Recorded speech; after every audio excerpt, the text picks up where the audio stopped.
And we're back in the building once again.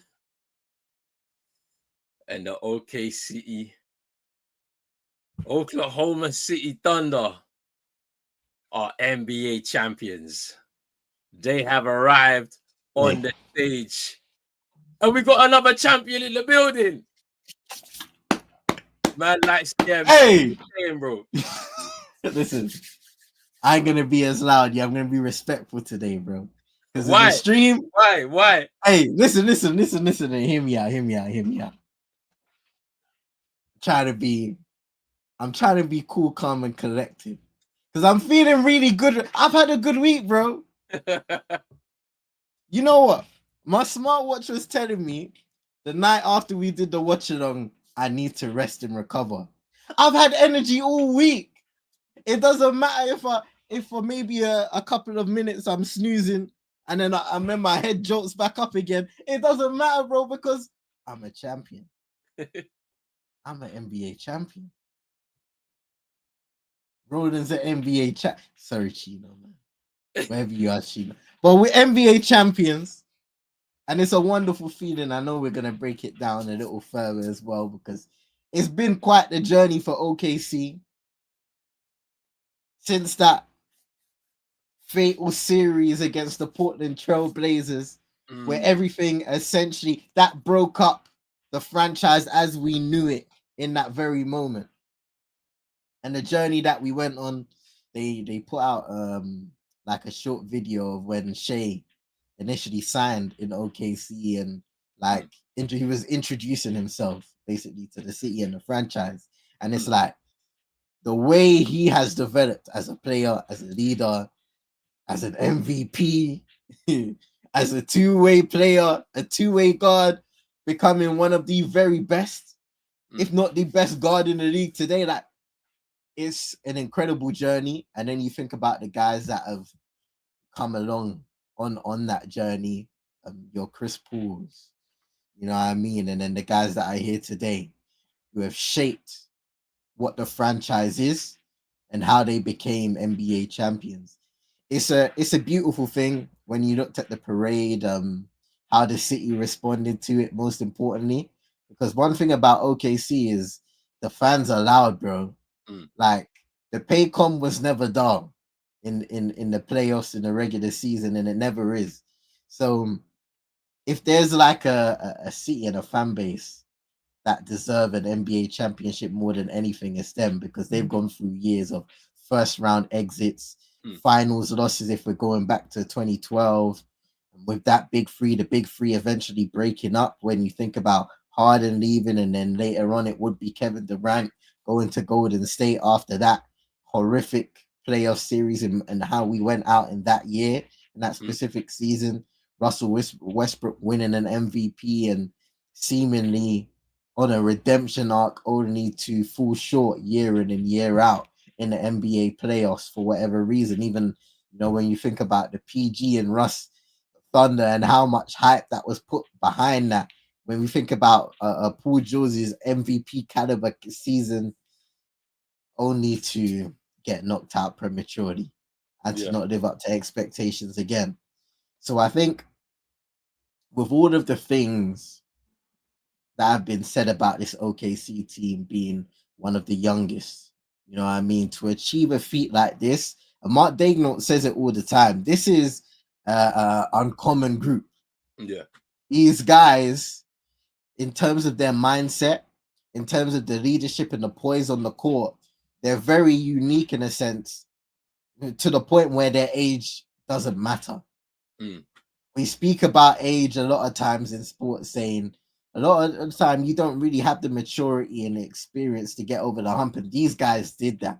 Yeah. Bear in mind, you know, they've had some great leadership along the way. I remember a few years ago, that playoff series in the bubble against the Houston Rockets, James Harden and Russell Westbrook were on that team at the time.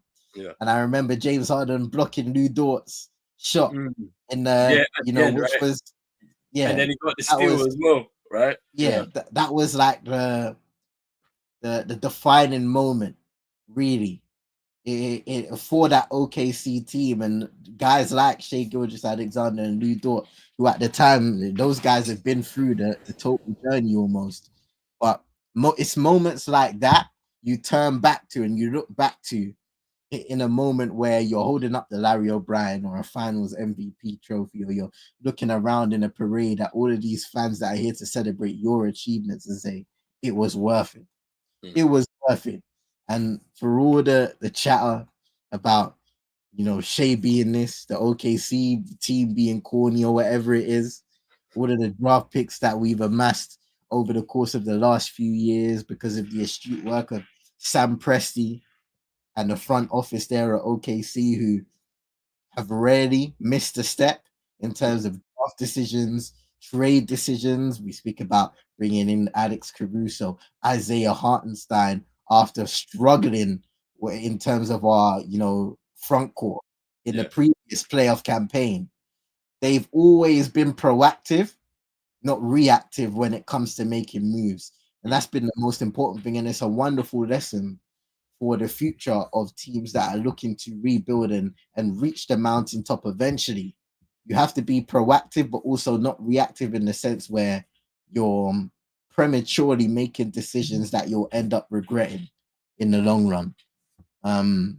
Because in this model of the NBA, everybody's got a chance.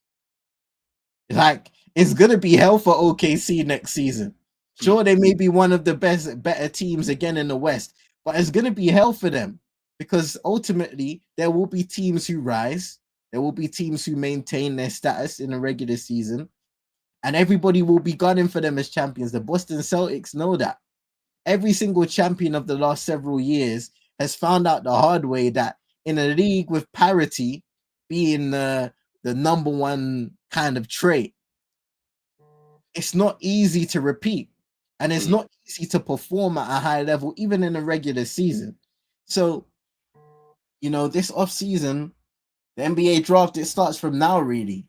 But this offseason will be important again for the existing players and potential players who are coming in to understand that they have to be poised once again and ready to compete at an even higher level. Yeah. They did for the past 2 years where they were the number one seed in the West. Boy, I mean, you look at the run to the championship, man. It was literally from start to finish. I kind of look at it similar to what happened last year with the Celtics. Pure dominance from start to finish, right?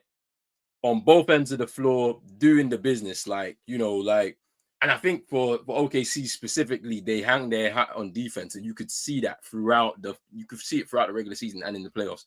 How many moments did you see them force turnovers to teams? And when they always talk about, offense wins you games, but defense wins you championships, I guarantee you that was plastered on the wall in the locker rooms for the OKC team. And obviously, with the youthfulness within the team, you have guys that they're gonna buy into that. They're gonna buy into that methodology, and they're gonna do what they need to do to make sure that they win. They're gonna fight for each other. And I feel like if you're a fan watching that, you're loving it.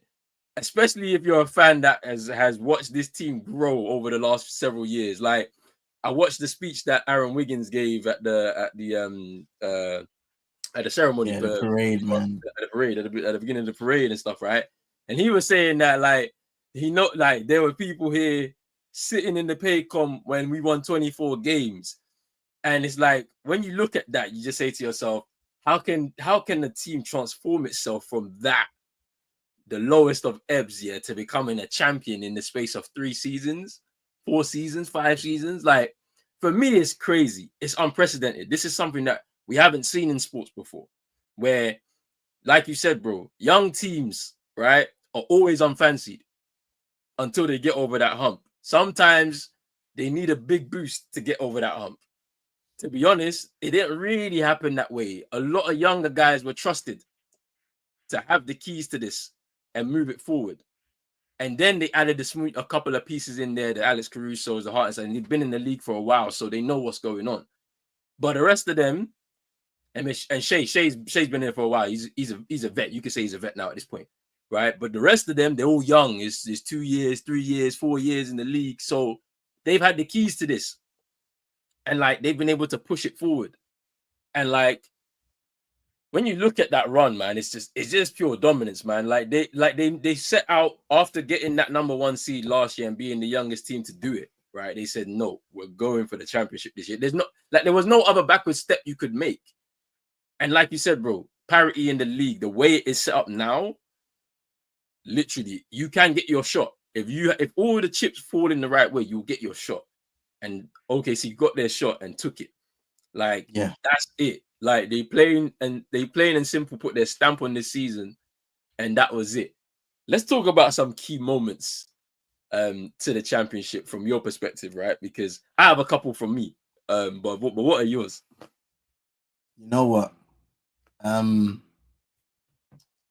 Denver series is one that sticks out to me, right? Because you lose game 1 by, a small margin.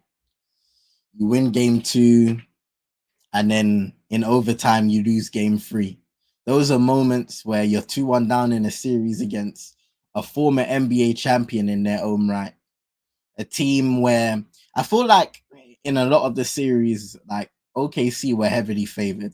You think about Memphis, they ended up sweeping them. Ja Morant had his comments. Obviously, he went down in the series, but still, I don't think that was even going to be close regardless. And we know what's going down in Memphis right now. But like the Denver series, and look, the NBA Finals took a similar pattern. But the one thing I was talking about heading into this playoffs is how we need a statement series of adversity for OKC for them to prove to themselves, not even to us, to themselves, that they can make it to the mountaintop. And that Denver series against a champion of their own right.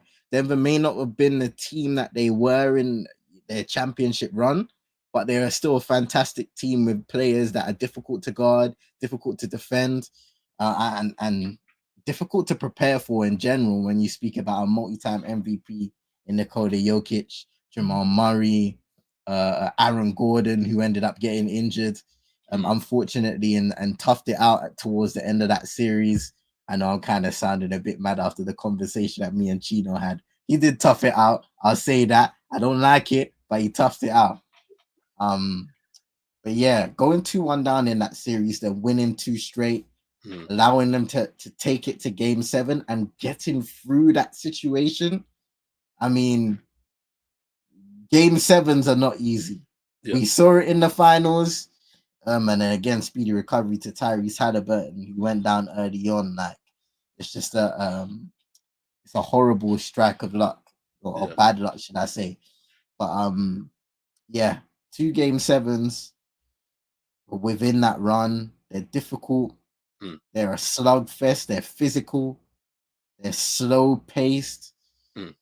Often teams struggle. Both teams tend to struggle in terms of shooting because the level of defense is so high, especially at the top. And I think to get through that situation, right, after everything you faced, game 1 and game 3, especially in that series, that's the moment. That's this, like the 2 games in particular. Those are the moments I would say I'm looking at.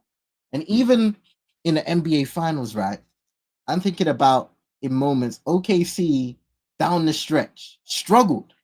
Yeah. They really did struggle. And at times it was like, this could be a huge problem. Because at one point we were looking at a possibility of the Indiana Pacers going 3-1 up in the NBA Finals. Yes. And if that was the case, it could have been over. Yeah. And the whole reason why that conversation built up so much equity was because of the late game execution of OKC to start that series. And it was such a worry because you saw Shea struggling because of the full court pressure and the physicality and the contact that he had to absorb from the likes of Nemhard, Neesmith and co, who weren't letting up on him. They were taking him out of this series offensively, especially in terms of his efficiency. And they were saying, who else on this OKC team is going to beat us? Is it going to be you, Jada? Didn't have games all the way around, but that 40 piece kind of flicked the switch for him. Chet Holmgren didn't have a good series offensively.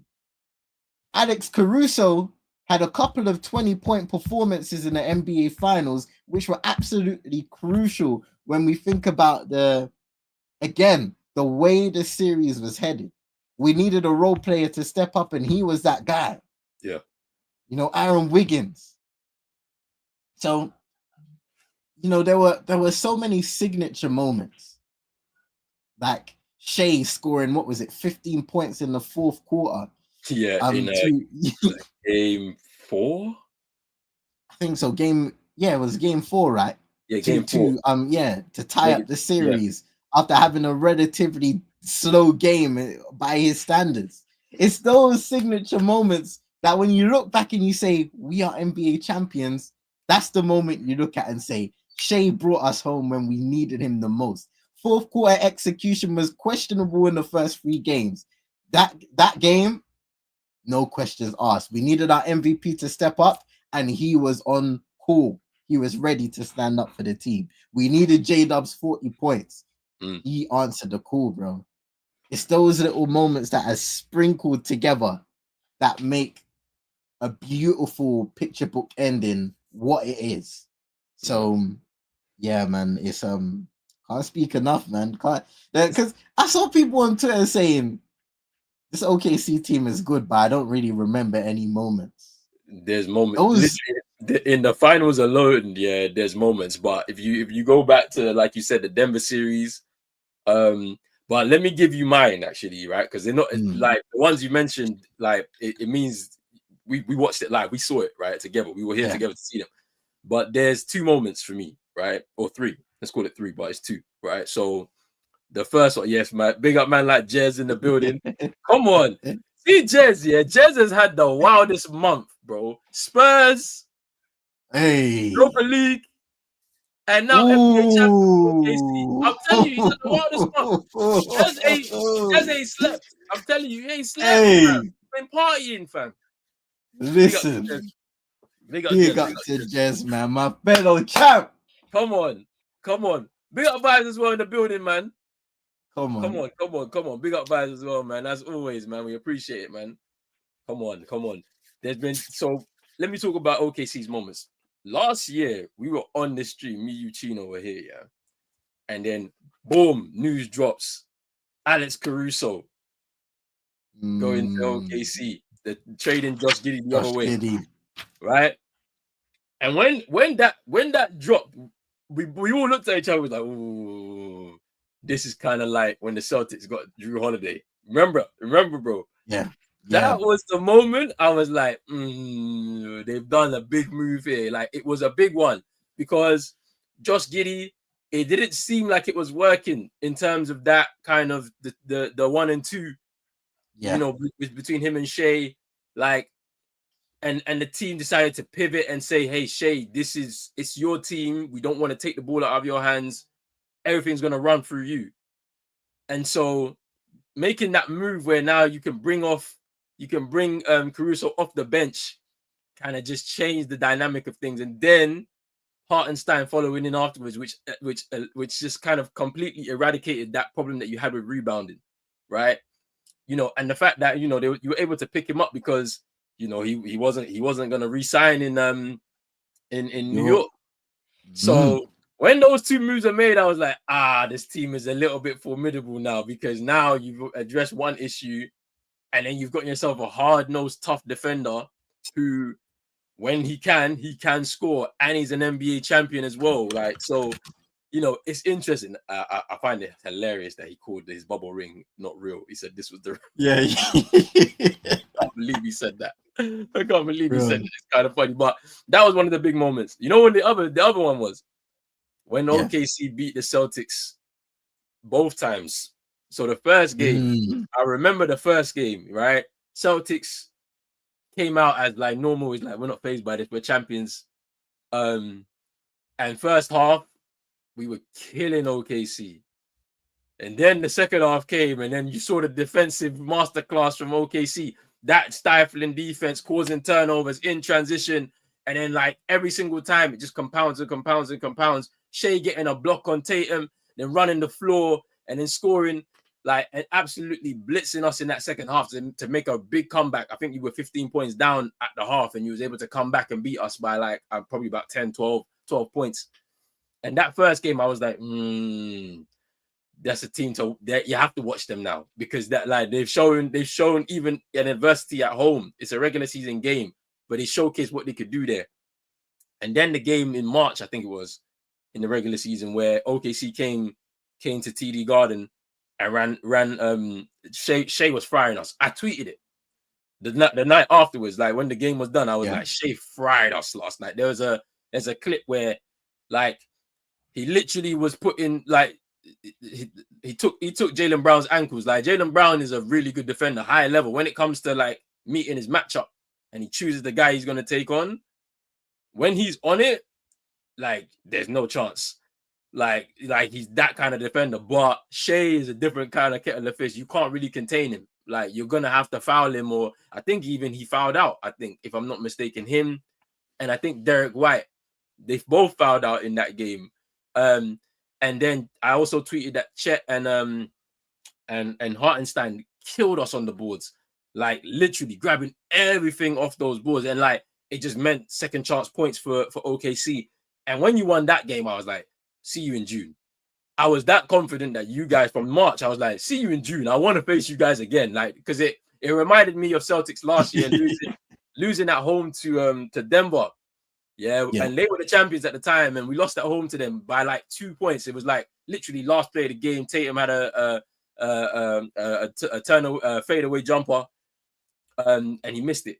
And I was like, this is the champions coming to the home floor and taking us down. And I was like, look, I'll see you guys in June. I tweeted it out. We didn't make it, but OKC did, and they eventually got over the hill. Like, I mean, like, those are the moments for me that kind of solidified, you know, those are the key moments that I was like, yeah, you're gonna be champions off of this. Like, you know, if everything kind of falls in your way, like, yeah, you'll be champions, and you did it. Big up man like General in the building. He said, we don't care about this guy. championship. Yeah, dude, listen to this. Son. Come on, man. We should care about Dylan Harper's mom. Hey, leave the man's mom alone, bro.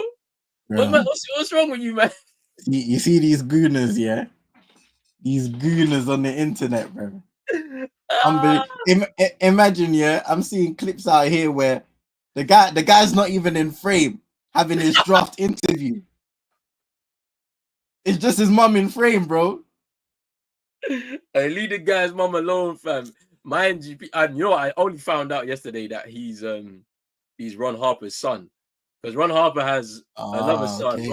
Ron Harper Jr., who was actually with the Celtics, the G League team last season, because I remember him playing summer league and all of that, but he didn't end up, you know, doing his thing. But you know, hey, see, look at that, just hey, what's going on here, bro? Bro, hey, you man are funny, bro. You man are funny, fam. Man, but yeah, like, let's talk about Sam Presti, man, because I told you, man, on a couple of streams ago, I was like, he was the only person 5-6 years ago that would have been sitting in that front office and would have been telling man, I got a plan. I said, I'm not good. Sam Presti would have been sitting in that front office and would have been telling everybody, I got a plan. And everybody would have been looking at him like, what's your plan, bro? Like, and he would have been trying to lay it out, and he would have been like, yeah, a lot of man would have been like, I'm not thinking about this. I don't think this is the real thing. I don't think this is right. And like, you look at what he's been able to build, and still kind of, he controls the destiny of the league at this point. With all those draft picks, making another move again. Like, in the draft just last night, they got Nikola Topic as well, who he was out injured for the year. He's coming. Like, and if you need to make some moves, you have those picks where in a couple years' time where you may have to make some changes because your top guys are gonna get paid. I mean, I know Lou Dort's already been paid, Shea's already been paid, but There's gonna have to be an extension in there for J-Dub, for Chet, and I don't know if it's all gonna work. So some moves are gonna have to be made down the line. As you know, it is what it is. But you still control the destiny of the league. So if you need to go grab somebody that could, turn it into another championship run again, you have the flexibility and the ability to do that. So let's talk about Sam Presti, bro. Like, how impressive has it been for him to be able to take this team from where it was to where it is right now, top of the mountain? I think you said it earlier, bro. Like, for this team to be, at the very bottom almost of the NBA, and to see each season there's been a jump and there's been a plan behind that jump each and every season, it's remarkable. Jess said, look, Sam Presti is everything the 76ers told us they was going to be. Sam Hinkie and them, man. You know what I mean? The process. The process, for real. That's the real process. I felt like. The original process with Embiid. Like he was named the processor. But that's another conversation for another day, innit? Yeah, Sam Presti has always been poised. Like I said, with the moves he's made as an organization, OKC has always, especially in the last few years, have always looked like they've known where they wanted to go. And I think that's easy to say, right? Because of course, every team, they want to have great draft picks. They want to ascend in the league and become contenders and then contenders to NBA champions. But with some teams, you can see that they have a plan and that they're executing it at every single step of the way. And then there are other teams who say they want to be good, but their moves and their actions show you otherwise. I'm not going to say names, innit? Because I don't want black SUVs turning up outside my house. But we know who you are. We know exactly who you are. BKN, innit? But we move. We move. Yeah, I mean, speaking about the draft, yeah. Thomas Sorber, I'm not like an avid watcher of college basketball, the draft and stuff like that. So I'll kind of rely on like draft descriptions to kind of clue myself up on the player, watch a few clips and stuff like that from what I've seen in on YouTube and in social media. And this guy, in terms of his physicality, like, he's not an efficient 3-point shooter. But the fact that he's confident enough to take 1.5 threes, it's a starting point, So at the end of the day, his physicality, his ability to block shots, athleticism as well, like those are things. 7'6" wingspan. There's a lot to be excited about when we think about getting him in the 15th pick. Then you speak about Nikola Topic as well, who was spent most of the year out injured with the ACL, has the ability now to come back into the team. And what's wrong with NN, bro? How can you support out the way? I can't lie. Hey, I can't lie. When Tyrese came out and hit those 3 threes, I was like, hey, we're having a game 7, bro. I was like, hey, all-timer, let's go. I was like, what? The way he came out, bro, I was like, hey. He hit them threes. I was feeling scared, but you know what my mom said to me, yeah? She said, because she says, every time they're doing bad, you're quiet, bro. And I was like, damn, that's true, That's true. Because when he was hitting those threes, bro, I was just like, every free that went in, I was like, bro, dude. It was gonna be one of them nights if he didn't get injured. Like, not saying you wouldn't have won. I think you would have won, but it would have been way tougher. With a signature Halliburton performance, the way it was heading, that was gonna be an all-timer, bro. When we think about the separation in the third quarter and how the game went for OKC, how we sealed the deal, it would have been a lot tighter had he been on the court. Because TJ McConnell was running, he was doing it again. He The was thing doing about everything. he was doing everything again. You saw it, yeah. The issue is that Rick Carlisle, yeah. Hey, look, see, Jez, I know, fam. As soon as he stepped on the court, my brother, as soon as he stepped on that court, he was letting it fly. He was like, it's not happening, brother. Hey, Jez, I feel your pain, bro. My girl was in the other room, bro. I was shouting. She texted me. She was like, hey, could you keep it down, please? She was like, could you keep it down, please? Hey. So, like, hey, it's mad. Bro, It's mad. But I was getting some dirty looks from my neighbors, I'm not gonna lie. I stepped out to go to work, yeah. A couple of days later, kind of look around the corner, yeah, and I see my neighbor look at me as I'm dragging out the bin, and I'm like, ooh, you heard me, yeah? I don't say no more. Have a good day. Yeah?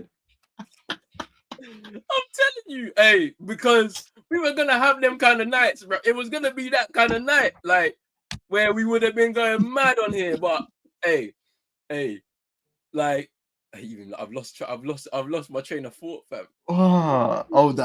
Was it Halliburton coming out, bro, and away the game they would have went. No, before that. We were talking about Sam Presti. We're talking about. Yeah. Okay. Yeah. All right. So we're back. We're back.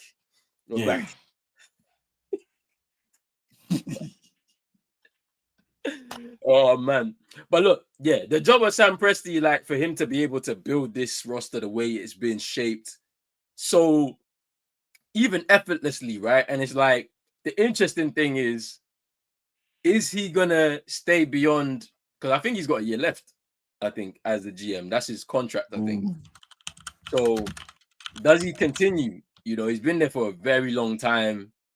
So I wonder what's gonna happen with Sam Presti, but I feel like he's put the franchise in the best position that it could ever think it could be in. And it's a new team in a new city, and he's been at the heart of it from the beginning. He's built it from the ground up. So, pretty much.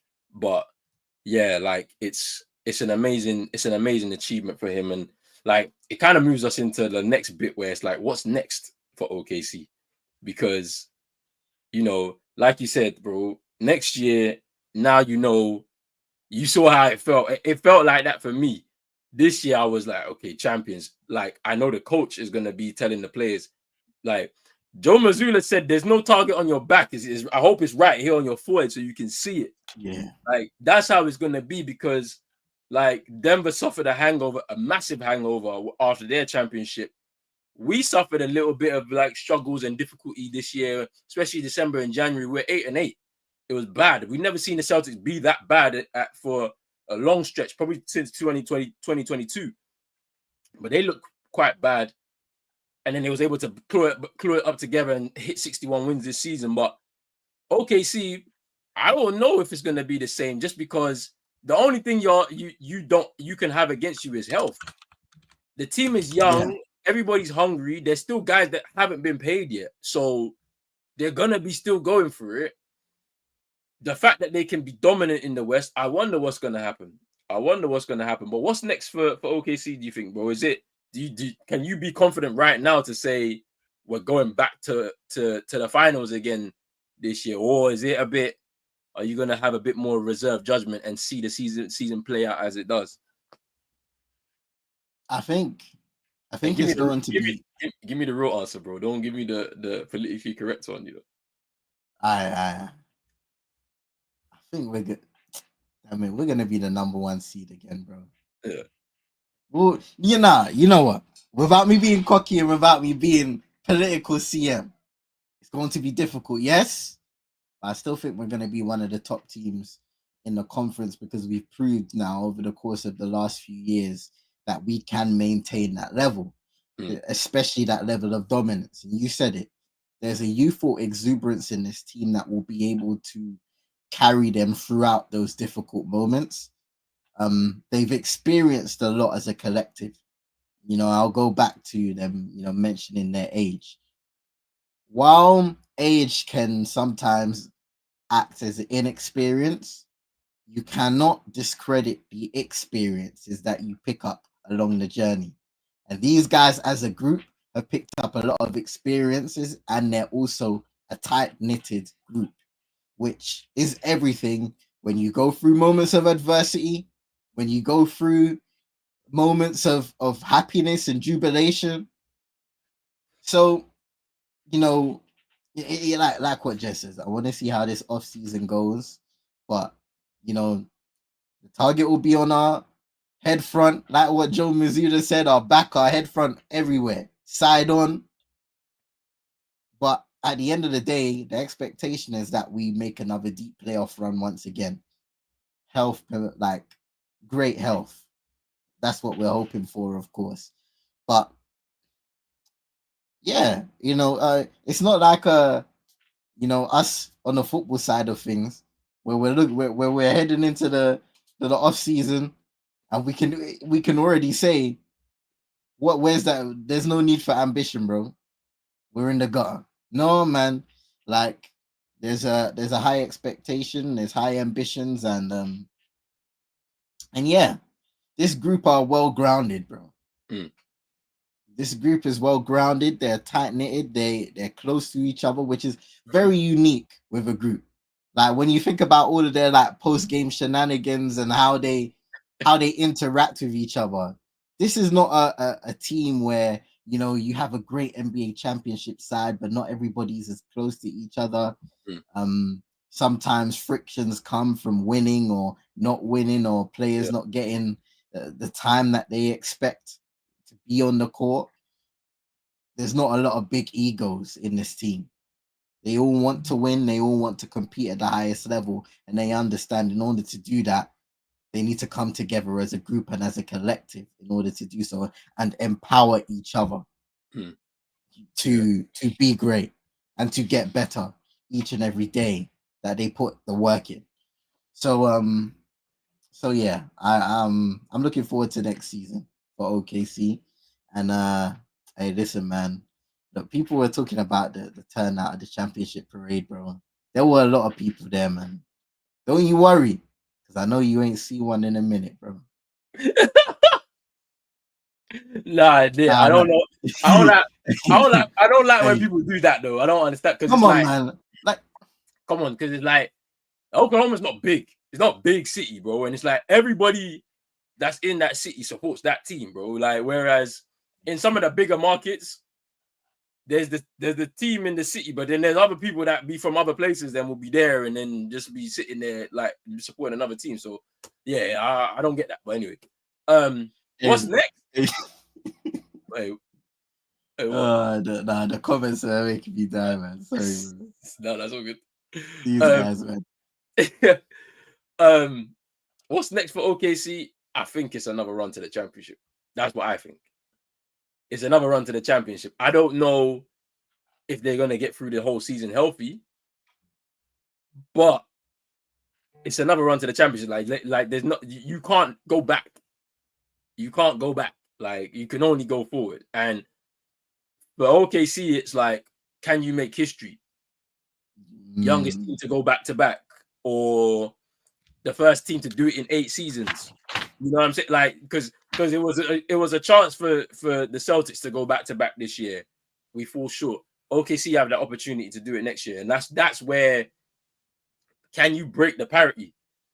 Do you know what I'm saying? Like, can you break the parity? Like, I wonder. Like, it's gonna be interesting to see. But for sure, minimum conference finals. You can't not get out the West. Otherwise, we have to. I mean, you can't even say anything because you won the championship. No one can say anything to you once you win the championship. But it's interesting. Like, I feel like that's going to be the aim, to go back to back. Right. There's been some moves, man. Trades and roster moves, man. So let's kick things off. Let's talk about Jrue Holiday. So, Jrue Holiday was traded 2 days ago to the Portland Trail Blazers, where he was picked up from by the Celtics 2 years ago. And the trade gave the Celtics Anfernee Simons and 2 second-round picks.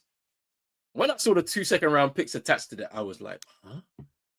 Brad Stevens, you've done it again. How can you let go of Jrue and like attach assets to it? Nah, it's mad. It's mad. It's mad. It's mad. The negotiation skills are on point. But yeah, when I saw the trade, I was like, it had to happen. Jrue was making 30 million a year. He had a player option of about, I think it was 32 million in 2 years' time. It just wasn't financially viable for the team. New ownership have come in. Their biggest target, I think, was to get under the second apron.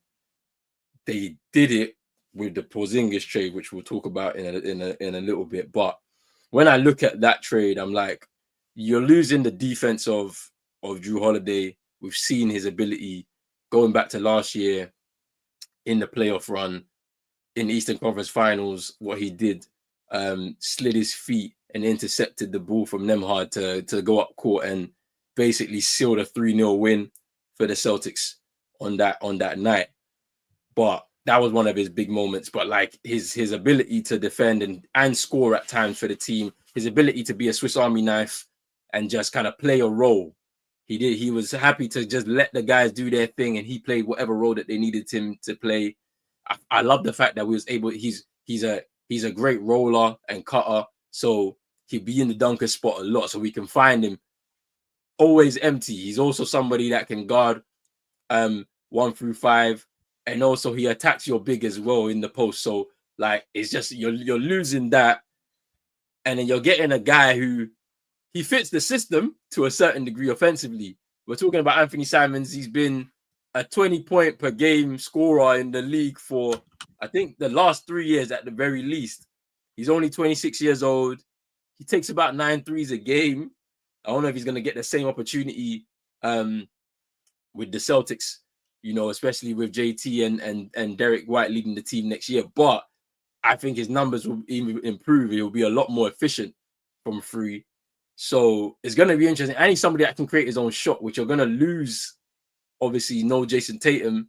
So you need someone that's going to be able to create their own offense at times as well. But his defense isn't great. If everybody's seen him, he's not, he's 6'3". He's not the biggest guy. So he's not got the physicality. I wonder if him coming into a system will allow him to basically, embrace that side of the game. Like that's the only thing I'm wondering. But what's your thoughts on the trade, bro? Like it came out, well, it didn't come out of left field, but it just the way the news dropped a bit, in the middle of the night. I woke up and I was like, rah. Yeah. You see, the thing is, you're right. From a player perspective, I'm not exactly sure what to think. All I knew were the conversations surrounding the Celtics trying to kind of offload financially. From a player perspective, yeah, it does make sense to get rid of Jrue Holiday for all the reasons that you said. Anfernee Simons now has been on a team in the Portland Trail Blazers who haven't been good, haven't been terrible either. They've just kind of been in a spot of, well, what exactly are you as a team in the NBA? Are you vying for an excellent draft position, or are you trying to get better, or are you just trying to hang in there? And that's exactly where they're at.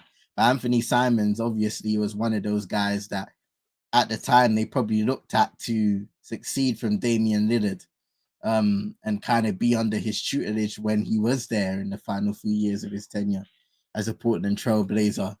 And I wouldn't exactly say he's ascended to that status where you can give him the keys, and that's exactly probably why you make this trade at this moment of time, because he's not really going to lift that franchise up any further. So you kind of cash in on the equity that he's already built as a player with a team like the Celtics, who you've done business with in the past, and can exactly kind of acquire somebody that may potentially, I don't know what the situation is with Jrue, but I wouldn't imagine he'd want to stay in Portland heading into the season. So maybe another deal is on its way in that sense. But but Boston picking up those 2 seconds as well. It's always nice, man. It's always nice to build up, a backlog of picks. And I think for a team like Boston, who I feel like have a lot of reshaping in terms of their roster, even like in when it comes to a couple of guys like Al Horford, We don't know exactly how he's going to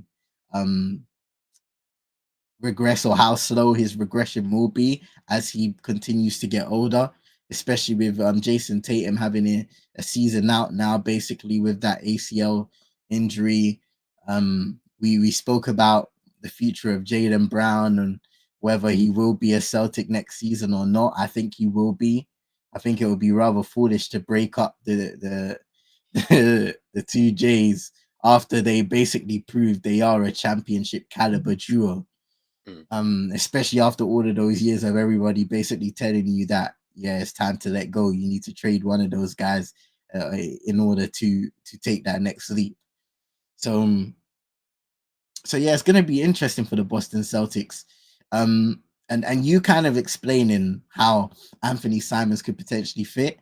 It makes sense on from an offensive standpoint. He's a high volume 3-point shooter that most likely will go down. His efficiency will improve. Well, I'm not sure if it will improve as much next season, but in an ideal world with a fully healthy team and your stars on the court, then of course you're gonna get a lot more space in like your Derek Whites and your Sam Houses have seen in the past couple of years, especially with the way the Celtics play and the volume of threes that they take on any given night. So from that perspective, it makes sense. Defensively, they're going to have to find ways of making up for missing Jrue Holiday, essentially, which is what happened to the Bucks big time, which is what happened to the Bucks when they let go of Jrue, and they missed him as soon as he left. Yeah. So it's going to be interesting to see how the Celtics make up for that in this off season and onwards. Yeah. Because I mean, I think with Simons, the interesting thing about it is I think they picked him up. The opportunities there, you can develop him a little bit more and see what he can give you. He's on an expiring contract, so if it doesn't work and it's like a disaster, you can still trade him before the deadline, or you can or he does really well and then you figure out, okay, get a team friendly deal, which allows you some more flexibility to continue to make certain moves to bolster the roster. So it's going to be interesting. But General says that, I mean, from what I understood, Portland is trying to keep Jrue and have him be a mentor-like figure in that locker room. To be honest, that makes sense too, because Scoot Henderson has not hit the heights that maybe people would have thought after being the number 3 pick in the draft a couple seasons ago. So, it's interesting. It's kind of similar to what Chris Paul has been doing for Stephon Castle with the Spurs and what Chris Paul has done for various players over the last part of his career, But I feel like Jrue Holiday still believes he's quite competitive, and he can still help a contender like he did a couple seasons ago with the Celtics. So, or last year with the Celtics. So, like, it's going to be interesting to see what happens with Jrue if he actually stays in Portland or not, because they got a pretty decent young team when you look at it. So it's Scoot. They've got Donovan Clingan, the center from UConn, that was a rookie last year. He's going into his second year. They've got Denny Avia, Tamani Kamara. They've got Rob Williams, Jerami Grant. They got a squad, low key. Like DeAndre Ayton. They've got it's a bit mad. The center position is a bit mad. They've got like 4 guys there, but like they've got a decent squad. So if you add Jrue to that, maybe you can find themselves into a play-in spot. Because last year they went on a little run. If he stays, I don't know if he will, but we'll see what happens there. But yeah, I mean, that move happened, and then literally the next day, Kristaps Porzingis. There's a 3-team trade between the Boston Celtics, Atlanta, and Brooklyn, which sends Kristaps and a second-round pick to the Hawks, which kind of shows you how far his stock has fallen. Kristaps, where you can only attach a second round to that, where you would have thought he could have been maybe a couple of firsts, this, that, and a third, like Terrence Mann leaving Atlanta and going to the Nets, and then Georges Niang and a second rounder coming to the Celtics. Now, that one is definitely a salary dump. Literally, they just trying to move up that salary, which they did, and it allowed them to come way under the second April. Well, under the second apron by I think $7.5 million. So that means they don't get those restrictions that you will if you're operating within that second apron. And there were about, I think they saved about 210 million under the luxury tax, which is actually an amazing move. Now you get back George Niang, who, you know, I don't think he's what he was maybe 3 or 4 years ago from, like, you know, the perspective of someone that can come off the bench and can hit a few corner threes to kind of get you back into a game. I think defensively he's taken a really big step down. So I wonder what the Celtics are going to do, if they're going to keep him in the locker room or if they're going to move him on. We'll see what happens, what kind of moves can be made. There's still a lot of time. But Kristaps leaving, like, you just couldn't trust his health. The 2 seasons he's been here, his first year, I thought, oh, great addition. That opening night against New York, where he scored 30 in the Garden, I was like, wow, we got ourselves and the thing about it is that it looked like a steal because, you know, when you look at his career projection to that point, he didn't have a great career. Number 4 in the draft, whenever he was drafted, I can't remember now. I don't know if it was maybe 2015. I think it was 2015, maybe. And then, you know, he's in New York, and, you know, you go to the Knicks, it's trouble, it's problems from the jump, right? Because everybody don't want you there. You get injured, it doesn't work out. You move to Dallas, you're like, okay, a 1-2 punch with Luka Doncic, 2 young rising stars from Eastern Europe. It doesn't work.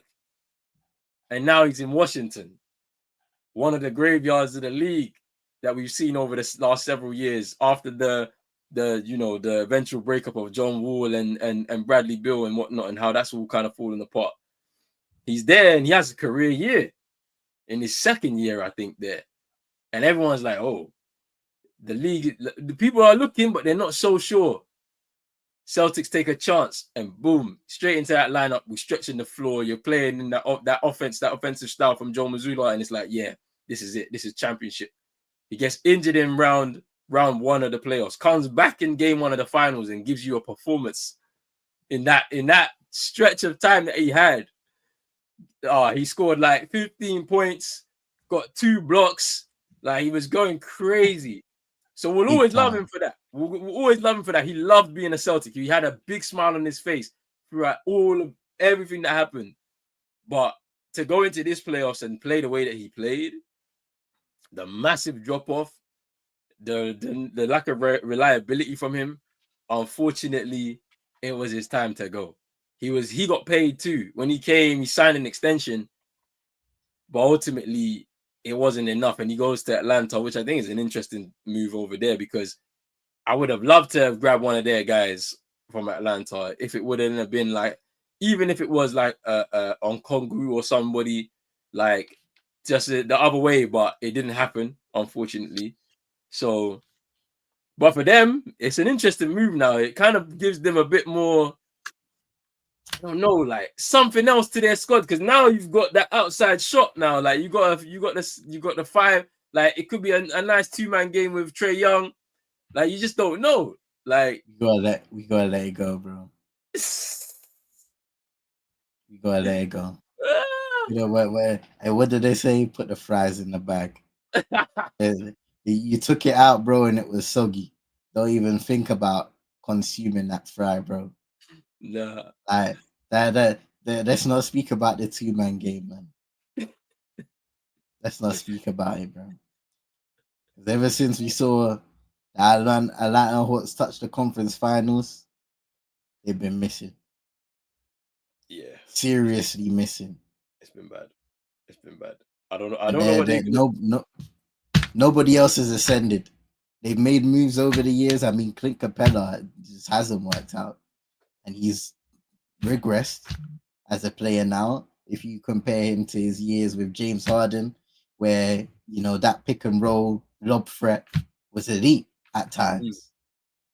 He's not that guy not anymore. And, you know, the John Collins thing didn't work out as well. He's not there anymore. Like, you've got Onyeka Okongwu. He's a decent player, but DeJounte Murray Yo, didn't work either, bro. DeJounte Murray. How about that one? 3 firsts. They gave up 3 firsts for DeJounte Murray, and then within 2 seasons, they were like, nah, it's done. Break it up. Like, imagine that. Like, this Trae Young experiment may be coming to a close, because every single year now we're hearing more and more about teams that may potentially be in the race to acquire his services. How long is it going to take for Atlantis to say, you know what? It's time to let go. It's time to break it up. It didn't work out. We had our moments where New York hated us and we was dancing on their graves. But now they have the last laugh and we're kind of lost in the wilderness. Let's let it go, man. I don't know. But look, Jordan Poole was traded to the to the New Orleans Pelicans, right? For CJ McCollum, Kelly Olynyk, and a future 2nd round pick. Sadiq Bey and the number 40 pick went also to New Orleans. Now, that's a very interesting situation because I knew Jordan Poole would be a player on the move, but I didn't think it was going to be to New Orleans. And now the makeup of that team looks very different because you have a returning DeJounte Murray paired with Jordan Poole in that backcourt. You have Zion Williamson, Yeez Missy, and it looks like it's going to be Trey Murphy, the third in that starting 5. And if they're all healthy now, and that's a big if because we know that it's cursed down there in the Bayou, especially with Zion, with the gumbo going crazy in the streets. Yeah, with the gumbo and the seafood boil and the Creole rice. Yeah, and the woman chasing him down. But that looks kind of crazy on paper. But what about Jordan Poole? NBA champion only 3 years ago. And now look at where he's at. He's in purgatory right now. Basketball purgatory right now. Like, what do you think about that move, man? Like, and because I was like, what are they actually cooking right now? Like, what are New Orleans cooking right now? Yo, look at Peter, bro. No. Hey, we need to speak about Austin Reeves, because yeah, I don't know why he declined that thing, bro. I don't know. Big up to Peter, man. Big up to man like Santi in the building as well, the Manchester. Big up yourself, bro. And yeah, you need to stop feeding Zion, man. Stop feeding him them Cajun dishes, man. No more Miss Mariah Mills, none of it. Yeah, please, bro. Like, no, bro. No, man, no. Let the organization put out a restraining order, fam. They've got the pool. Trust me, bro. Like, send the black vehicles to wherever she lives, bro. He is not. There's no team is paying Austin Reeves $220 million. I'm sorry. In their right mind. In my opinion. Never. It shouldn't happen, bro. Let him go as a free agent. He ain't getting no bag, man. Not like that. He might get 100 mil. Like, he might get a standard 100 mil 4 years. Maybe not 4, maybe 3. I don't know. 4, maybe 4 years. Maybe get 120. He'll get like an iHeart contract, 115. I don't know, 130. He ain't getting 200. What if there is a team? What team, bro? The Brooklyn Nets. BK. Who, bro? What team? Listen, they could be a team. There's no man. They could be a team. He's desperate for somebody, you know what I mean? A marketable, up and coming star. Nah, man. Oh, the Miami Heat. The Miami Heat. Hell no. Hey, listen, I would have put out a Chino. Hell no, no. Hey, I would have put out a Chino, bro. Imagine they did. Don't imagine they did it though. Hey. that backcourt, Tyler Hero and Austin Reeves. You know, watching basketball again, bro. You ain't watching basketball again. He's gonna pick up golf or something like that. You know the ones where you can just stay silent and appreciate the shot regardless. You ain't watching basketball again, Chino. Nah. But Jordan Poole is not trying to find his ground again. They put his destiny was set when Draymond Green punched him in the mouth, bro. Yeah, well, when TMZ put out the video. I mean, whoever leaked that video definitely, because it was someone in the organization. But him being there now, I'm wondering like how that's all gonna work out, because they've got some good young players, man. Trey Murphy, Herb Jones. Let's not forget about him. Yeah, they've got Jordan Hawkins, Brandon Boston, and then obviously he's Missy at the center. Like, and then if Zion can at least play, like, you've got a squad. DeJounte Murray coming back, we know how talented he is as well, right? If everyone stays healthy, like, especially if Zion stay healthy, they're a top 7 team in the West. They can be. They've proven it. Like, obviously they lost Brandon Ingram to the Raptors, but they've got a squad there. But it really is on the health of Zion and the health of the squad, to be honest with you. What do you think? Jordan Poole, now a New Orleans Pelican. I just don't know, bro. At Golden State in the years where, you know, he was a key contributor, obviously, in their last championship up to this point. You know, as a player, of course, you could see that there was a lot of talent, but also you saw, in terms of his ceiling, there was a lot of growth and maturity to come in his game. And you saw those struggles kind of come through in his years in Washington, where obviously there were a lot of lowlights at the very beginning. He had some good moments as well. But, you know, coming to New Orleans, especially when you think about who they had previously in CJ McCollum, who is a leader, who's a veteran, who's a guy who's going to delegate to, you know, the likes of Zion and the likes of BI when he was there. I just don't know exactly what you're going to get from Jordan Poole in terms of the maturity in his game, whether he can lead an offense at times. We know his ability, but like you said, being in New Orleans and the direction of the franchise, you're not too sure. There's a lot of young talent there, but that doesn't always equate to success immediately, especially when you have pieces.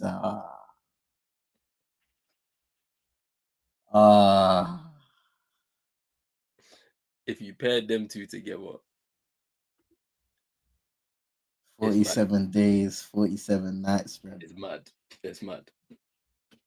It's Was mad. it 27 days, 27 nights, fam? Rose on his rap career, bro, and other extracurricular activities. God forbid. Crazy.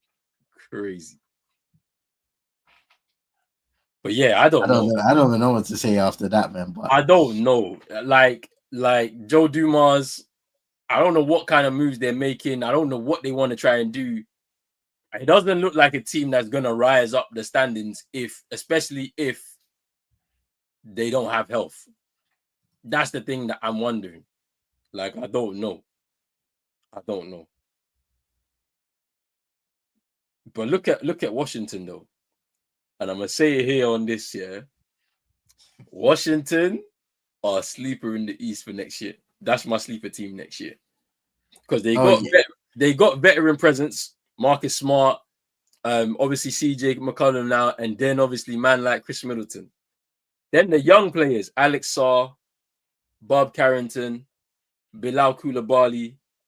Who else, man? There's a few extra guys on that team. Like you're saying,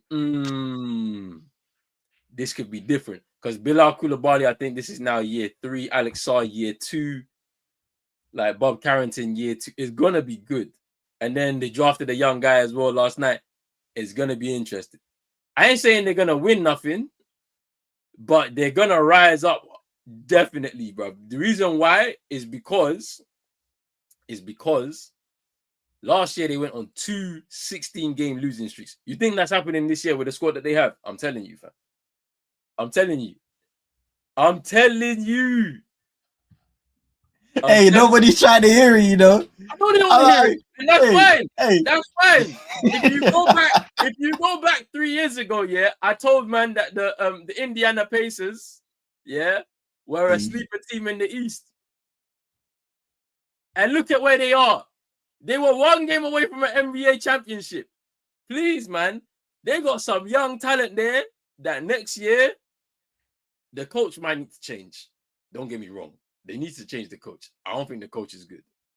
Because that's going to be the difference between them being the same as last year or a decent team this year. The coach isn't good. That one I know. Go and get my guy, bruv. What's that guy's name, bruv? Jacques. What's his name? Jacques Vaughn. Go get him, bruv. Go get him, bruv. Not Jacques Vaughn. Nah. Jacques Vaughn, bruv. Hey. Go get him. And then watch the team rise, bruv. Man was moving crazy, bruv. Bruv, they were 500. They were a 500 team with KD and Kyrie. Bro. What are we talking about here? You know how mad that was? Man, bro, I was watching the game, yeah. And obviously, Kyrie wasn't there, bro. Kyrie wasn't there. He was like, yeah, I'm done with this, yeah. KD was doing it by himself, and he was still a 500 team, bro, because the coaching was horrible, bro. But give him another chance, man. Let him go to Chocolate City, bro. Let him rise the team. They got the unction.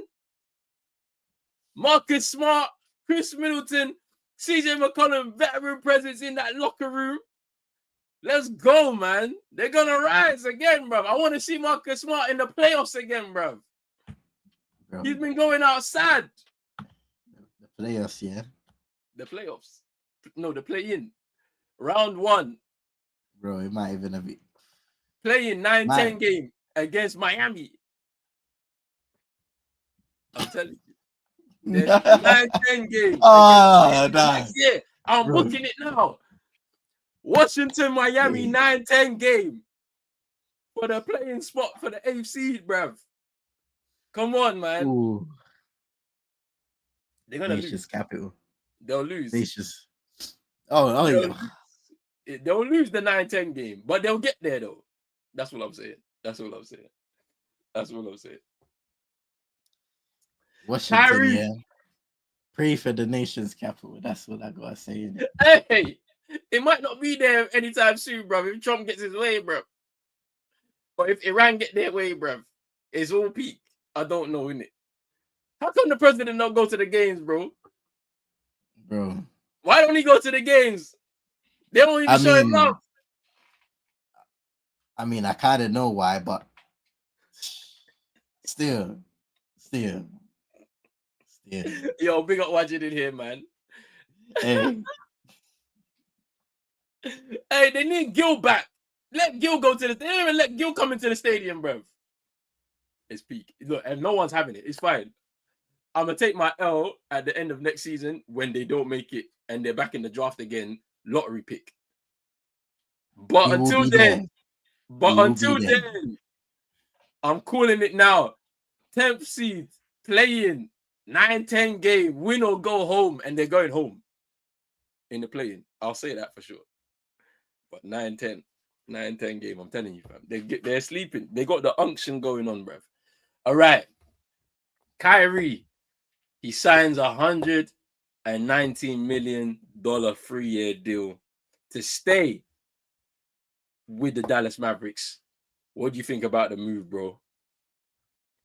Yeah, I mean, they're committed to that core now, innit? Which is understandable. You draft Cooper Flag with that number 1 pick. You've got AD obviously and Kyrie as well. It was unfortunate that he got injured and we'll be without Kyrie for a minute, but at the end of the day, they've committed to this core. And when Kyrie is back eventually, healthy and hopefully, close to his former self that we last saw on the basketball court, I still think they'll be a quite a good team. you know. So it's a commitment to Kyrie. It's a commitment to what they're building down there in Dallas. Even though I've said a lot of untasteful things about a certain guy there, you know what I mean. But maybe I'm turning it. We always look favors the Bulls. Fortune favors the bold, yeah. Exactly, apparently, innit? Fortune favors the bold or those who sold out. But we move.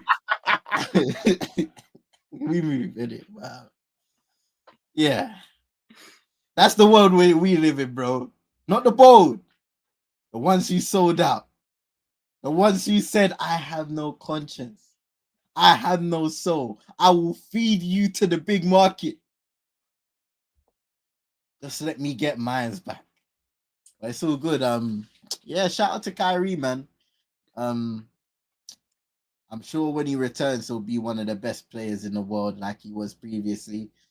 I hope he is as well. Speedy recovery to him, and it's gonna be interesting to see what takes place in Dallas this season, because obviously, the expectations are going to be lowered, but then it's going to be the rookie year of Cooper Flag, and there's a lot of anticipation of what he could be.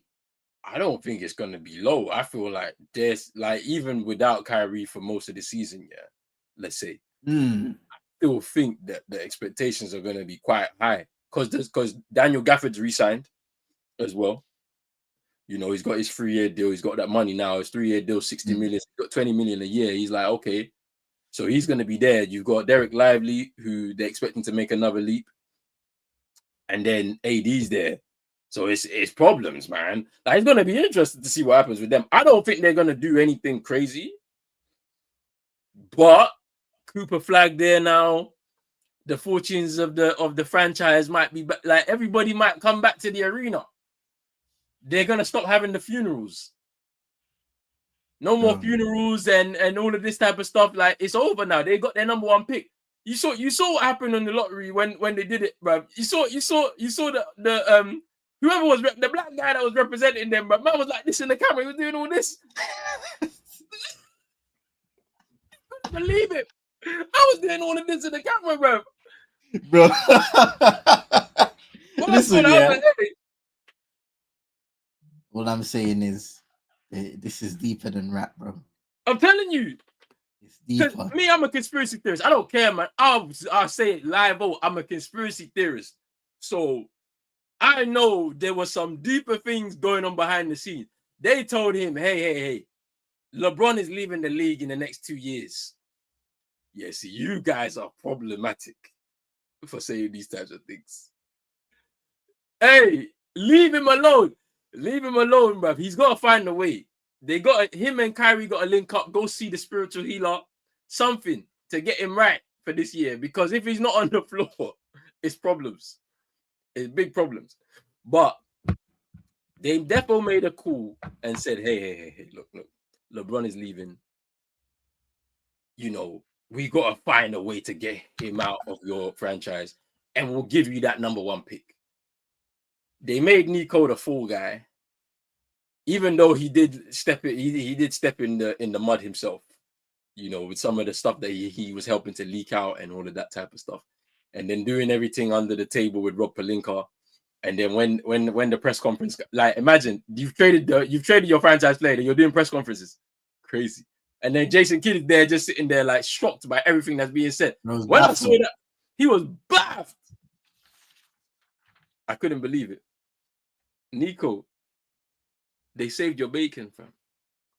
They saved your bacon. They gave you the number one pick. You better hope that it goes well, though. Because that boy should have been in Utah. He should have been in Utah. Those people there, they've been looking for great white hope for time, bruv. Since Gordon Hayward settings, bro. Bruv, they've been looking for a great white hope for a time. And they didn't get him. They're fuming. Let me be real. They're fuming. They're seeing Isaiah Colliers and Jordan Clarksons and Colin Sextons. They're like, hey, let's tank and get this Cooper Flag and let's go back to where we need to go. They've been seeing Rudy Gobert's and Donovan Mitchell's. They don't want to see that over there. They want Cooper Flag. That's why they tried to tank and they flopped. And then my man in the camera was like this, fam. Yay! It's over. It's over. It's over. It's over. Yeah. Fred VanVleet, 2-year, $50 million deal. He got paid again. Again. And the fact that, Rockets, after acquiring KD, able to retain Fred VanVleet and Steven Adams, that's going to be interesting. Because now there's the experience there. They didn't give up no assets really for KD, except for Jalen Green. They kept Alperen Sengun. They also kept, Joe Ingles. I know Joe Ingles was there, but he weren't the great white hope. Yeah. They were waiting for Cooper, bruv. It didn't happen. Now Ace Bailey is there. Ace Bailey is sick. The Utah Jazz fans are sick. Because that Filipowski, the guy that was, doing the thing with the really old, like he's only like 18, 19. His girlfriend is like 30, bruv.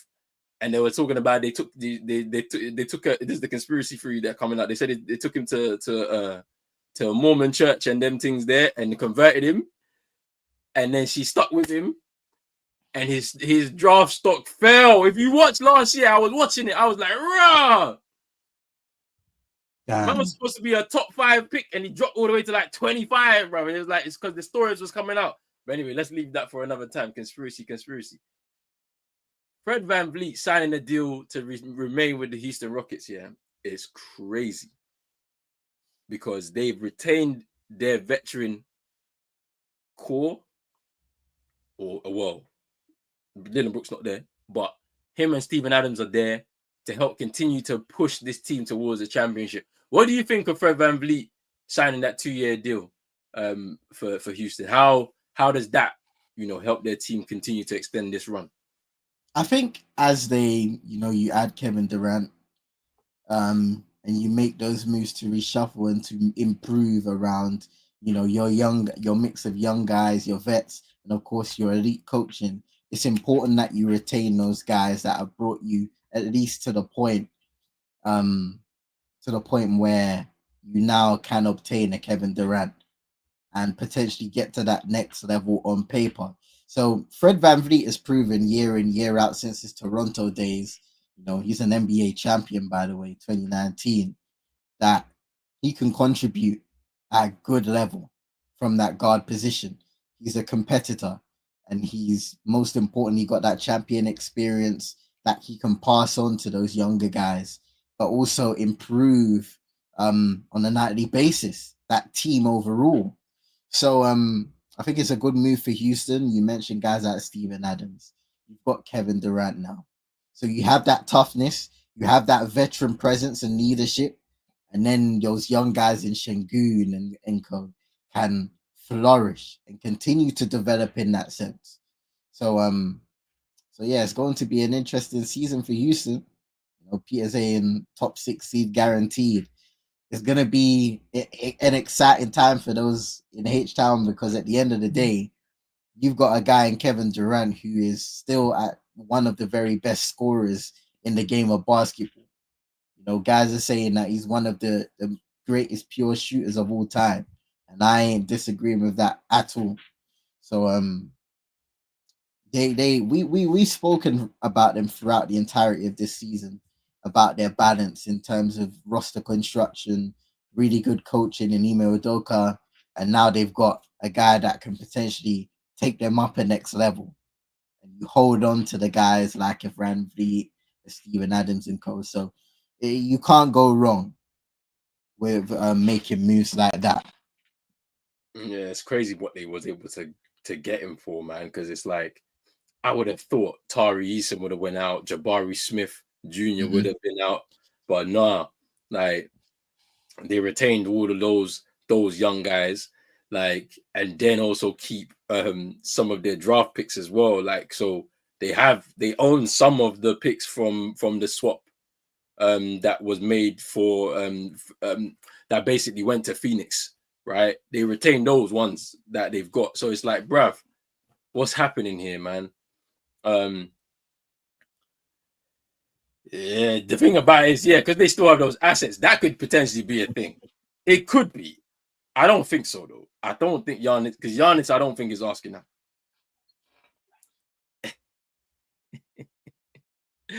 You don't know. We might shock some people. I don't think we're going to win it. But I think we get conference finals, though. I think so. With health permitting. Really? Yeah, for sure. Hey, everybody's throwing JB in under the bus. The last time we did that, everybody said he became a finals MVP. That's what I'm saying. They said no left hand, all of that. I saw him doing left-handed things, bro. Spin cycle and lay up with the left. I was seeing him doing some madness, but it's cool, innit? We'll leave that to the side. All right. NBA draft night 1. I didn't watch it. It was I would have been a zombie today if I watched it. So I didn't watch it. It's for the best. It's for the best, bro. It's for the best. We already did. We gave everybody enough, but let's talk about, obviously, we spoke a little bit of Cooper Flag and what he's gonna bring to the Dallas Mavericks. But there's been a few other guys within that top 30 that have been spoken about quite a lot. So we'll speak about someone like Dylan Harper, who goes number 2 to the San Antonio Spurs. He's actually the son of NBA champion for the Chicago Bulls, Ron Harper. And it's his second son that has made it to the NBA. And everybody's been talking about how he, has the ability to score at the rim at will. I've seen a lot of like clips and highlights. Like he's somebody that he's spoken about his mom actually being the person that has trained him right from like, being a child up until right now. And he said in an interview that how his mom would scream at him if he didn't take a shot from inside. Like if he took a 3, she would shout at him. So it basically gave him the ability to drive and get to the basket at will. And we're going to see a lot of that inside game from him. And it's interesting, him going to the Spurs. He's a guard forward hybrid. How does he fit into that roster? With the Spurs deciding not to push the button and decide to go, all in for a star like a KD or Jaylen Brown or a Giannis, and decided to go with another young talent who they feel like they can just get into the system and then boom, can it explode in a couple years? What do you think of Dylan Harper at 2 for the Spurs, bro? Yeah, from everything I've seen from him, he's somewhat of a playmaker in that sense. His offensive game has a little bit of development to come, but that's just me reading up about him as a player. But yeah, the San Antonio Spurs as a team, I feel like everybody's expecting them to make somewhat of a leap as a side, just off of the back of having Victor Wembanyama, and hopefully his health is consistent with the situation that arose last year. But congratulations to him, 2nd overall pick.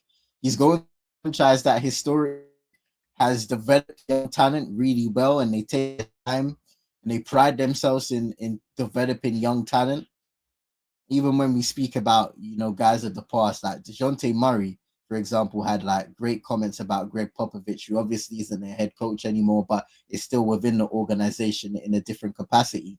He's spoken about, the organization and Greg Popovich and the care that they, and the pride that they have in making sure that their guys are looked after. You know what I mean? And they're in good situations to make sure that they do the very best they possibly can once they're on the basketball court. So anybody going to that Spurs organization at this moment of time are in a blessed scenario, because you're heading into a situation where a lot of them deem to have a bright future in terms of the organization as a whole, but also you get the opportunity to learn from great shooters, because guys like Greg Popovich is still there, and you still got your legends in Tony Parker and co. Within the organization at some capacity or coming there and sharing their knowledge and wisdom. So Tim Duncan as well. So yeah. Congratulations to him, man. But it's going to be interesting because we see in this like modern era of basketball, tall guards are almost like the position or the archetype that a lot of people are clamoring for because there's so much potential to be a two-way player depending on the skill set that you come in with. So it will be interesting to see how he fits in with that team and what moves are made around, because look, we've got Jess speaking about Devin Vassell, De'Aaron Fox, who obviously was brought in. There's going to be a kind of restructuring in terms of minutes and potentially some moves in that sense. So yeah, we'll see what happens. The Spurs still have the opportunity to make some moves. So I think the way they develop their roster year in, year out is going to be integral alongside the growth of Victor Wembanyama. And we can't also, discredit the likes of Devin Vassell, who has been, a key contributor on that team over the years. De'Aaron Fox coming into the Spurs organization, and the expectations is that he will heighten or raise the ceiling just that little bit more in terms of the Spurs becoming a competent to competitive side in the Western Conference. Yeah, it's gonna be interesting to see how Harper does there. Let's talk about VJ Edgecombe, who went at 3 to the Philadelphia 76ers. Now that's an interesting one because I feel like what it does is giving them 2 timelines. You've got the Paul George and Embiid timeline, and then you've got the Maxey, Edgecombe, McCain timeline. And so you're building for the future, trying to solidify that whilst also saying, okay, we've got a good young player who could potentially come in now, alongside our rookie from last year, who's gonna have a year under his belt, despite the fact that he got injured. He was on a tear before he got injured, and seeing if you can get something in this last iteration of Paul George, and probably last chance from an Embiid standpoint. Can they get anything from there? A conference finals, even if they can. I don't know about that, but let's see. What do you think about VJ Edgecombe, man? Because he's somebody that hangs his hat on defense. He's been speaking about it. He's a big guy physically. Like, does he add an element to this team from the off, or is he going to be someone that will have sparing minutes potentially? Because the way the roster is quite experienced, to be fair, with like some Eric Gordon and Kelly Oubre Jr. and stuff like that. So I have a feeling that at some point this season, the Philadelphia 76ers as we know it will not be the same. And I'm speaking about the top heavy talent, Paul George and Joel Embiid especially. And I think for the betterment of the franchise and the development of the younger guys, it's probably for the best that they let go some way, somehow. Because if I look at Joel Embiid, his fitness, can we bank on that? Him having a healthy season, playing, a good majority of those games, maybe 60 plus games, and then going through the rigors of a playoff period. Paul George as well included, because he hasn't been a fit guy for many, many years now.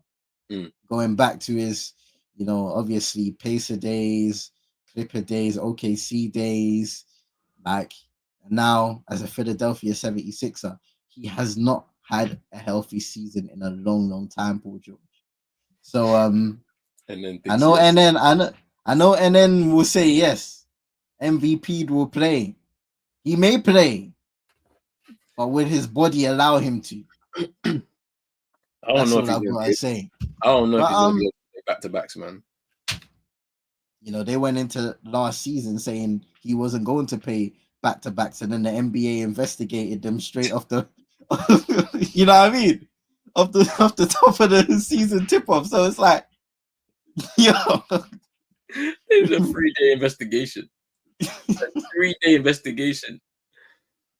No wrongdoing, but it's crazy that they did that because he's just not fit, bro. He just can't play.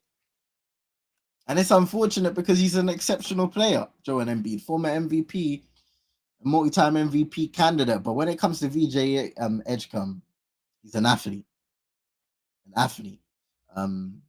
So there's always excitement when it comes to that and how he can develop as a defensive player in this league.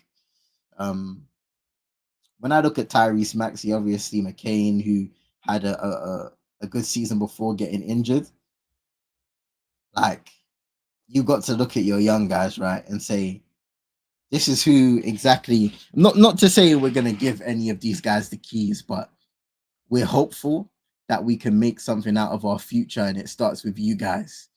Yes, we've got Paul George and we've got Joel Embiid. And the hope is that these guys will take us to a position as to where we can have a semi-successful playoff run. But they've also got to start looking forward. Yeah, just saying that my only issue with Edgecombe, McCain, and Maxey is it screams extreme small ball. VJ seems likely to come off the bench rotation for now. Yeah, that's the thing. Like they're gonna have to find some size somewhere. Like I think they have Adem Bona, who they drafted last year. He's a center. He's good. I liked him. I thought he was really good. From what I watched of him last year, but they'll need a bit more. So I wonder what's gonna happen. I wonder what's gonna happen there. Yeah, I do agree. By the deadline, the team won't be the same.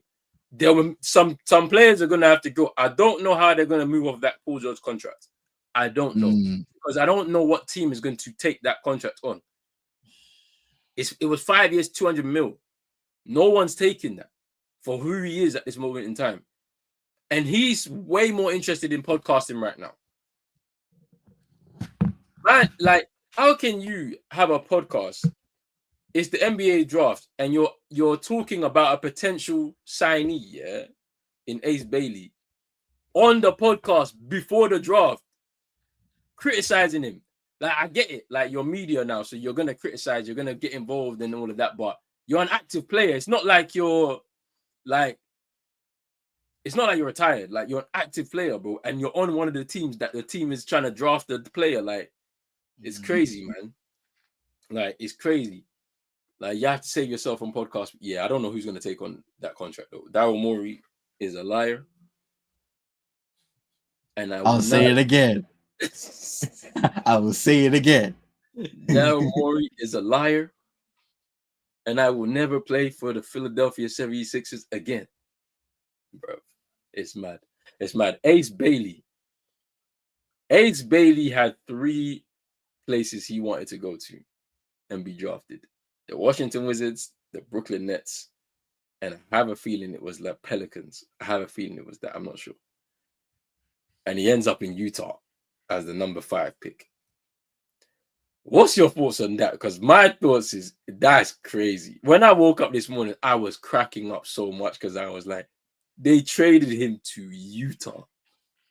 Danny Ainge got himself a pickup, but it's kind of crazy how these work. You know what? It's interesting because, especially when you wake up right over, abroad, you're in Europe, you always see the stories of the NBA draft, and especially the stories of the first round. Ace Bailey was one of those guys leading up to the draft where you saw him rejecting workouts, kind of trying to dictate where he was going to go in the draft. And you know what? I ain't knocking him at all, bro. You had Paul George saying, you don't have the equity essentially to decide where you are when you're not even in the league. But hey, these kids are getting paid early nowadays, bro. They've got the agents and they've got a little bit of power and leverage, especially if they're a top draft pick, to say, I don't want to work out with you guys. Maybe don't draft me. You know what I mean? So it's interesting because Utah, just saying he was pissed. I saw the guy who landed in Toronto as well. I don't know if that was a reaction that was lost in translation, but I saw something on the screen in it, and it didn't look too nice. Because I saw guys who usually get drafted and they're in tears, they're smiling, they're hugging people, and bro was looking a little reluctant on the way there to put on the hat and all of them things to get his draft picture. But I digress, innit? Ace Bailey was one of those draft stories throughout the process.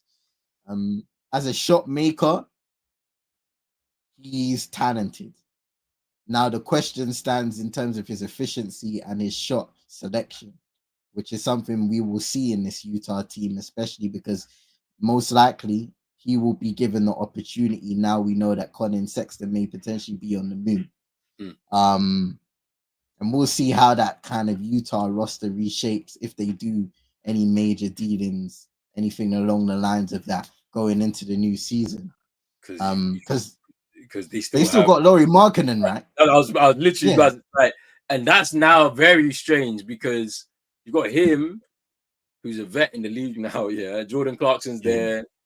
Like, you kind of have to move off of them because the timelines of the teams doesn't match. This team is not ready to compete at this point in time, so you might as well just go young. But so and then there were other stories in there as well. So Carmen Maluka from South Sudan. That was that one was like to the heart for me, bro, because temp pick going to Phoenix, sorry. He's the highest draft pick coming out of like the NBA Africa league as well. And then seeing his story, the emotions that poured from him, especially, that was something that I saw and especially kind of stuck to mind with me. And I hope he does well and has a fruitful career at the end of the day. Oh Lord.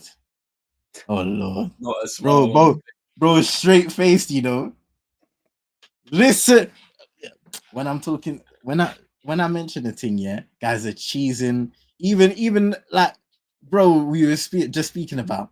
Bro was smiling with tears running down his face, bro. Yeah. He was speaking about the sacrifices that were made for him to even get in this position. And the thing that is wild to me, bro, we got to shout out guys like the Wild Dang and stuff like that, right? Because they're holding it down. These guys are literally given chances and they're almost found in a twist of fate. Yeah. That they have, some of these guys have nothing to do with basketball. Their trajectory isn't even taking them to a pathway where they have just the off chance of making it to a major basketball league, much less the NBA. And then there are guys out there now who are discovering them and saying, listen, you have the physical traits. Why don't you give it a go? And look where that journey can take you. Look where that journey can take you, bro. It's incredible. It's incredible. It takes one person, to believe in you, more than yourself sometimes to get you to that place. Like, and but yeah, man, it's like even BJ Edgecombe having an interview and he's just like, he's in tears talking about, just living, his mom having to do everything for them to just get them even food on the table. Man had a generator in his house. Like, if you know about back home, fam, electricity is not the one, fam. So if you if you're lucky, you even have a generator to just keep the lights on, fam. Because, fam, sometimes it's just candles, bro. Sometimes candles and the wind-up torches. The lanterns, bro. I remember when I went to Ghana a few times back in the day when I was younger. And you have light off, bro. I was at my grandma's house, fam. That was the first time I ever experienced. I was 6 years old, fam. I still remember the lantern, fam. It was a blue or turquoise type of lantern, fam. That, boy, you had to go and scramble to go and get the matches ready, fam. Hey, I remember. But yeah, he's talking about that story in tears, and now he's in the NBA. Like, it's crazy. It's crazy, man. But I think we're gonna wrap it up here, man. Yeah. Whoa! Is that how long we've been speaking for? It's nearly 2 hours, bro. We'd be here for hours, bro. We had a big chunk show, bro. We had a big chunk of OKC, which we needed to. It was needed. But look, we're gonna end it right here, bro. This is probably the last show of the year, I think. Well, this season, of this season. Yeah, this season. Big up to everybody that's been supporting us, man, from the beginning. We've been going in with these shows. Another season under wraps. Look, you look at the OKC haters. Bro, fam, show me your fingers. It's another one for the books. Hey, look, big up to CM, champion in the building.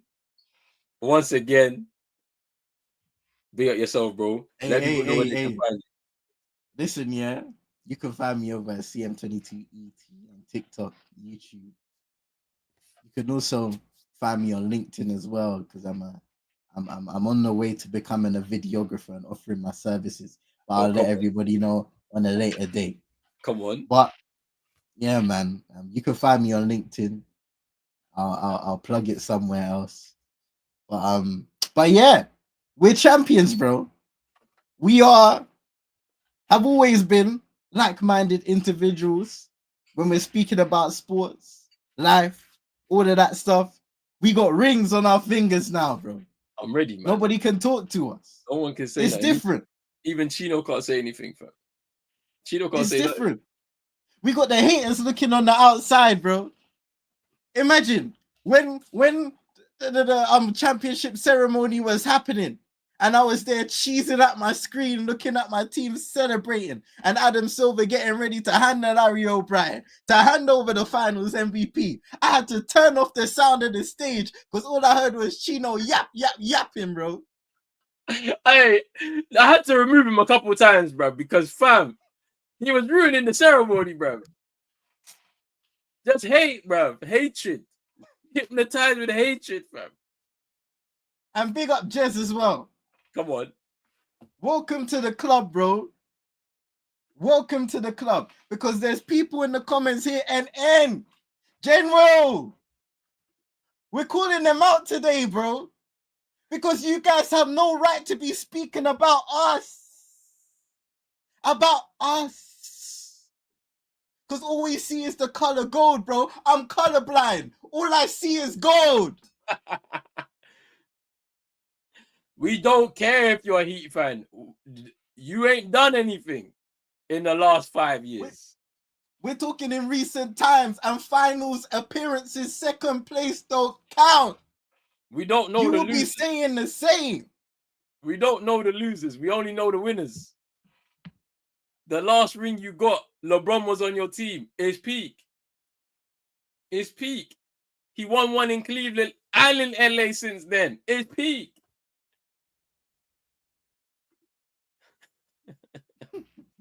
Yo. Hey, let's wrap this up, man. Big up to Chino as well, man. He still owes me bread. This is another missed appearance, fam. There's more bread in the pot. Bro, to be run up. Chino, we were speaking last time on the watch along. We need to fix up. We need to get you out of the BBL. We need you back in the G League, bro. We want to win a championship. It's peak. Hey, make sure you subscribe to Pros Only Sports on YouTube. Make sure you follow the Twitter as well, X, whatever it is. We're back with some more content soon. I don't know when, how, what. I know for sure AFCON, December, we're here. Again, we're ready. The reboot is coming back. I'm working on some stuff. It's coming. But anyway, people, hit the like button, subscribe button as well if you're new. We're back soon. Peace.